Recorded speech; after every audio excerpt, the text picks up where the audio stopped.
afternoon. I am Dr. Richard Pawley, psychiatrist, and today I'll present to you a test case study with long-term patient Schizophrenic. He is a mid-level security risk patient who suffers with voices, delusional behaviour and transient thought lucidity. This is video interview session 3. Besides the obvious judgmental bullshit, it never ceases to amaze me the lengths people go to in the name of vanity. It generally begins at a young age as children embrace their lifelong fascination with mirrors and their ability to change what they see within them. Then young girls shift from their paint boxes to their makeup kits as they try to perfect the art of subtly colorizing their faces. And after many clown parodies and Picasso homages, by adulthood they are finally ready to slap on the war paint and fight on the battlefield of love. Some will even go as far as to get up 4 hours earlier than their partners to prepare, because heaven forbid that they should be seen without their mask on and be viewed as they truly are.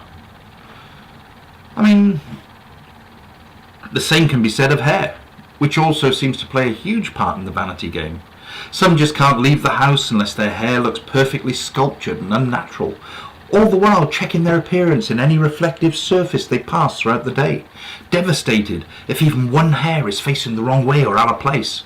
Others try the wacky hair approach in style and bizarre colours in an effort to distract the focus from their ugly faces in bouts of low self-esteem. And I've never gotten my head around people's age-long obsession with jewellery either.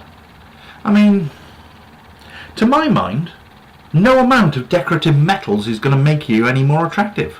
I just don't get it. Is it a distraction to draw attention away from the face? Is it a symbol of financial status?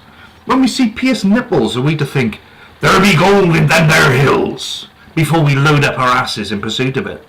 And like most vanity-based endeavours, it's generally painful and often uncomfortable, with piercings popping up in the most inexplicable places. You've got to wonder at where you draw the line of uncharted territories.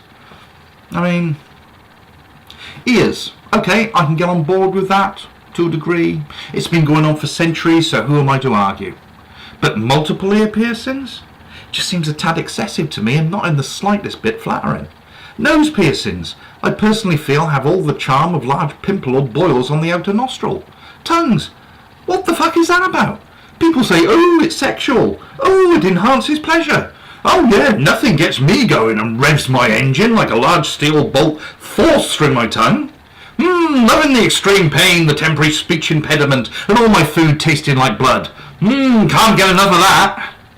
Belly buttons. Yeah, it offers extra sparkle if you're a belly dancer, but otherwise not really seeing much point. And the amount of people I've met who've ended up with massive infections from having it done, desperately praying through the tears that it doesn't go septic, just leaves me pondering, why would they do that to themselves? Why would they put themselves through so much pain, discomfort and worry just to make their belly button sparkle? I'm afraid it's beyond my comprehension. But then there's the genitals. What the fuck? No! Fuck me, it makes my eyes water and my balls want to retract into my body just thinking about it. It's an extremely sensitive area to begin with, without gouging large bits of metal, pointy metal into it. Padlocks through foreskins and bell ends, rings through labias, studs through scrotums and clitorises. Are you people fucking mad? Do you really need to sparkle that badly down there too? Can't you just get glitter and sprinkle liberally? What is wrong with you? Why don't you just slap jam on your cock and wedge you in a beehive while you're at it? I caught my foreskin in a zipper once and nearly cried for an hour. I got kicked in the bollocks and had to sit down and catch my breath. Even just a small tap to the nads puts me out of action for a while. None of these things are in the slightest bit pleasant. So why the fuck would you willingly invoke worse? Why would you do that to yourself? Which brings us to waxing. Who in their right mind would willingly go tearing huge clumps of hair out by the root for a few days of smooth skin? And again with the genitals. Ouch! Is it really worth it? And then of course for the seasoned masochist, there's exfoliating, tediously pulling out each hair individually in the hope of a perfectly symmetrical eyebrow line, which way too often leaves you looking constantly surprised in the rainbow arches formed. But like most things, some take it too far and rip out the lot, later having to paint on eyebrows. But even that's become a fashion. I just hear circus music in my head when I see them. And what is it with thongs? I just can't see the attraction.